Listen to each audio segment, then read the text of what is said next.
We're very pleased to sponsor and provide financial support to the first Transnational Lacrosse Conference, which was staged here in Halifax, Nova Scotia at St. Mary's University.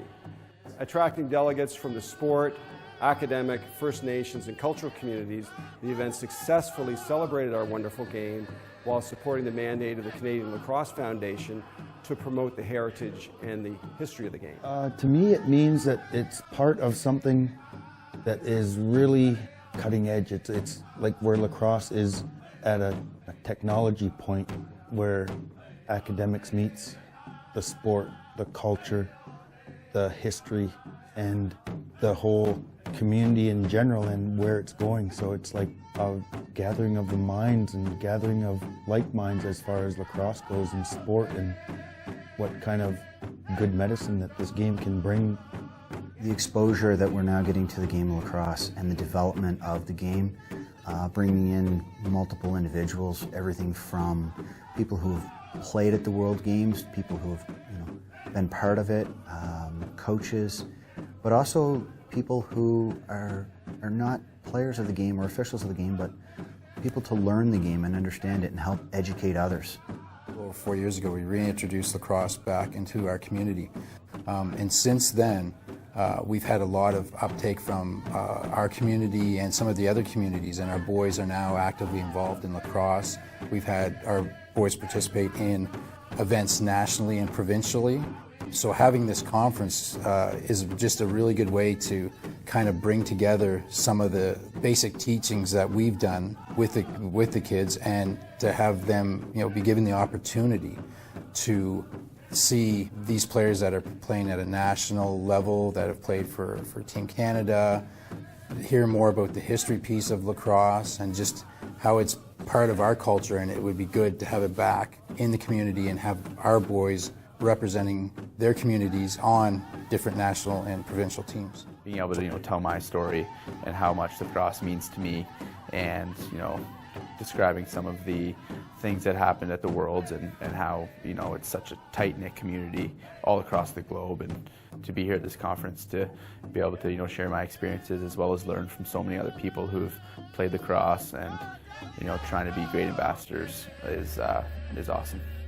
I've seen the game boom from 4 countries playing internationally to now there's 50 countries playing, and the number of universities that are playing in both Canada and the US has just grown exponentially. I just felt that the essence of the game is the only thing at risk, and that essence of the game is the gift that First Nations gave to us, the Creator's game and the spiritualism that makes this game different than any other game. And it's important that all the newcomers to the game, from wherever they come from, understand that it's a game unlike any other. I think it's just a great opportunity to bring everybody together. For the first time, we have practitioners and researchers all in the same room. And I also think that there's a responsibility to know where this amazing game came from. I've been researching lacrosse since 1993, and the number of scholars studying has been very small, and coming to this conference has been a great eye-opening experience for me.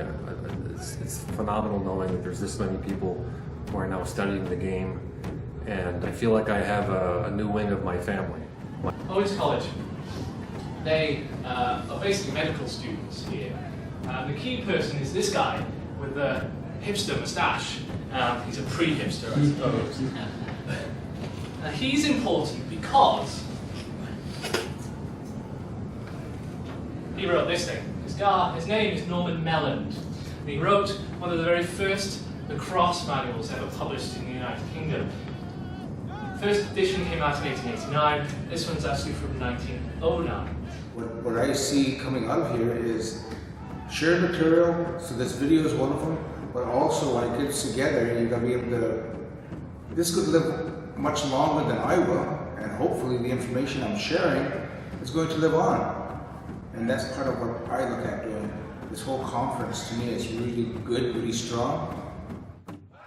I'm just passionate about the game, and I think it exudes when I get on the field that I'm just happy to be in that moment. I'm happy to be able to give back to a sport that I love so much, and I feel very fortunate to be involved in something like this, to where I get to work with girls from another country and teach them field lacrosse, which a lot of them haven't played before. So to me, it's exciting, it's a challenge, and I'm passionate every time I step on the field. To me, there's a rich history to this game that a lot of people don't know, like in terms of the Canadian social fabric, in terms of like what actually happened with the game and how it evolved and how it developed. It's not only in Canada, but in the U.S. as well. So that's what people are here to share, I guess, their knowledge, their experiences in terms of the rich history that this actually game has and how it really helped cultivate and even build a nation and build nations within nations. Yeah, remarkable to see, even to see the younger kids really embrace the sport, really to wanting to know and to say, you know what, there's more to it than just the sport of lacrosse. The sky's the limit beyond that. Like they can go to school, learn, make a career out of it. If not, then take it academic-wise to be a doctor or a lawyer.